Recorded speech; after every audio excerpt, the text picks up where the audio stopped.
यार दोस्तों, आज हम उस आदमी के साथ मौजूद है जिन्होंने पूरे भारत नहीं दूसरे देशों में भ्रमण किया। धार्मिक स्थल ऐसी कोई जगह नहीं है जिसको उन्होंने छोड़ा है। आज हमारे साथ मौजूद है।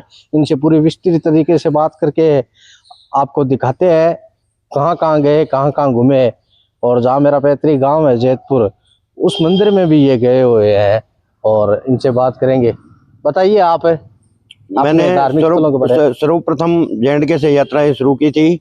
JNK मैंने सूर्य मंदिर, हर की पौड़ी, वहाँ एक शिव जी का जन्म वो रहने का स्थान था अपने JNK में। वहाँ मैं गया तो वहाँ एक गुफा देखी जो अंतर्राष्ट्रीय स्तर की गुफा है।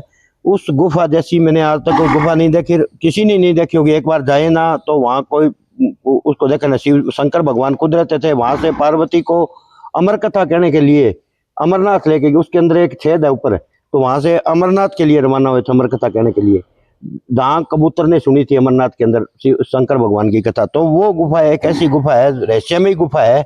और उसके अंदर से निकलने पर आदमी को कहते हैं कि वहाँ भस्मासुर राक्षस था, वो पार्वती को प्राप्त करना चाहता था। शंकर भगवान को पता चल गया था। भस्मासुर को वरदान मिला हुआ था कि वो किसी के ऊपर हाथ रख देगा तो वो उसको भस्म कर देगा। परंतु शंकर भगवान को इस बात का पता चलने के लिए शंकर भगवान उस गुफा में बढ़ गए। वो भस्मासुर उसके अंदर नहीं घुस सका, तो शंकर भगवान ने उसको युद्ध में वहीं मार गिराया था, उस भस्मासुर को।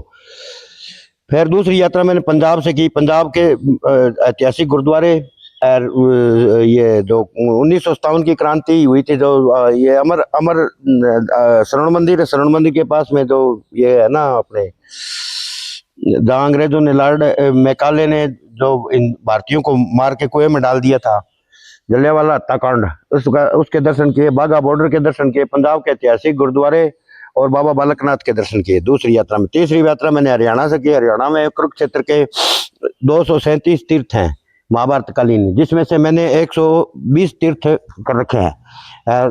सूर्य जब भी ग्रहण काल होता है तो मैं जाके स्नान करके आता हूँ महाभारत कालीन कुरुक्षेत्र के अंदर। वहाँ कृष्ण ने अर्जुन को संदेश दिया था, उसी पीपल के पेड़ के नीचे मैं गया हूँ। और वहाँ आत्मा जाने से आत्मा को बहुत बड़ी शांति मिलती है। कारण चक्रव्यूह में फंस गया था, उसी मंदिर में मैं गया था। वो कुरुक्षेत्र से 7 किलोमीटर है, तालाब से 2-3 किलोमीटर है, उसी में जाके आया।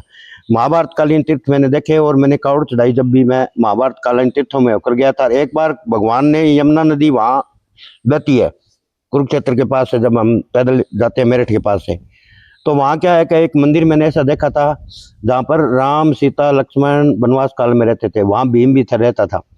तो उस टाइम में क्या हुआ था कि एक बार ऋषि आ गया था भगवान उनकी सीता की परीक्षा करने के लिए। तो सीता माता के लिए जंगल में खाने के लिए कुछ भी नहीं था, परंतु एक चावल का दाना बचा हुआ था। तो ऋषि ने आके कहा कि मैं माता खाना खाना चाहता हूँ। तो माता सीता ने अपने शक्ति से उस चावल के दाने को चढ़ा दिया था अपने रोज खाना बनाने के लिए, परंतु वो खाना बन के पूरा भर गया। तो ऋषि मुनियों को सारों को खाना खिलाया था।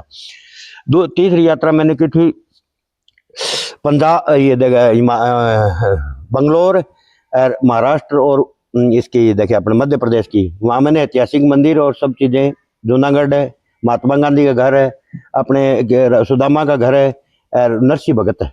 नरसिंह भगत हुआ था जो बात भर के आया था अपनी बहन का, वो नरसिंह के घर सब जगह तीर्थ यात्रा की। साला सर कितनी बार जा चुके हैं? साला सर मैं 45 यात्रा कर चुका हूँ अब तक। वैसे कर चुका हूँ मैं 54-55 यात्राएं। 10 यात्राएं दूसरे मेले में कर चुका हूँ। छोटा मेला होता है ना, उसमें भी 10 यात्रा कर चुका हूँ। वैसे 45 मैंने रेगुलर यात्रा कर ली। रामदेवरा की 21 यात्रा कर ली। अब 2 यात्राएं तो मेरी अभी तक अनवर जारी। अब की बार मैं करणी माता की भी परिक्रमा करके आया था। 3 जिलों में दूसरी यात्रा मेरी वो। तीसरी यात्रा मैंने अपने केरल में की, कन्याकुमारी गया। कन्याकुमारी एक जगह का नाम नहीं न होकर एक माता की शक्तिपीठ है वहां पे, जिसका नाम है कन्याकुमारी। वो शंकर भगवान को प्राप्त करने के लिए मां तपस्या करती, समुद्र किनारे तपस्या करती थी। तो उसने शंकर भगवान को तपस्या के बल पर प्राप्त कर लिया था। वहीं विवेकानंद को ज्ञान का आभास हुआ था। जो विवेकानंद जी थे ना, उनको बालकृष्ण परमहंस उनके गुरुजी थे विवेकानंद जी के, उनको भी वहाँ ज्ञान का आभास हुआ था। इसलिए उस स्थान का बहुत महत्व है। और वहाँ 3 सागर मिलते हैं, अरब सागर, अरब सागर, हिंद महासागर और एक 3 सागरों का मिलन होता है, तीनों का पानी अलग अलग है, वहां टकराते हैं तीनों और फिर एक दिशा में बहने लग जाते हैं। और उसके बाद में मैं रामेश्वरम गया, रामेश्वरम की यात्रा की, फिर मैं आंध्र प्रदेश में श्रीशैलम, आंध्रा की मैं पूरी यात्रा की, श्रीशैलम और सब जगह जाके मेरे को भारत से बहुत, बाहर, भारत से बाहर, भारत से बाहर मैंने नेपाल की यात्रा की, नेपाल में पशुपतिनाथ के दर्शन किए, उसके बाद में मैंने अपने जनक महल देखिए उनके दर्शन किए, उसके बाद में मैंने बोधित्य गुरु ये लुम्बिनी में दर्शन किए, उसके बाद में मैं इंडिया में आया और इंडिया के अंदर 16 हनुमान जी की शक्तिपीठ है जिसमें से मैंने 12 कर चुका हूँ और माता की 52 शक्तिपीठों में से 36 शक्तिपीठों की यात्रा कर चुका हूँ। और अब जो पंच केदार है उनमें से 3 केदार कर लिए मैंने, और सप्तपुरी है उसमें से सप्तपुरियों से मैंने 6 पूरी कर ली, 1 पूरी मेरी बाकी रही हुई है और मैंने पूरे इंडिया का भ्रमण किया, यानी 45 बार हाँ साला सर जा चुके हैं। और भारत में ऐसा कोई धार्मिक स्थल नहीं है जिसने इन्होंने दर्शन नहीं किए। भारत से बाहर नेपाल तक यात्रा की, यानी पूरा जीवन अपना धार्मिक जीवन में गुजारा। आपको बताया, कैसा लगा? बहुत बहुत धन्यवाद। अगले वीडियो में पुनः हाजिर होंगे, तब तक के लिए धन्यवाद।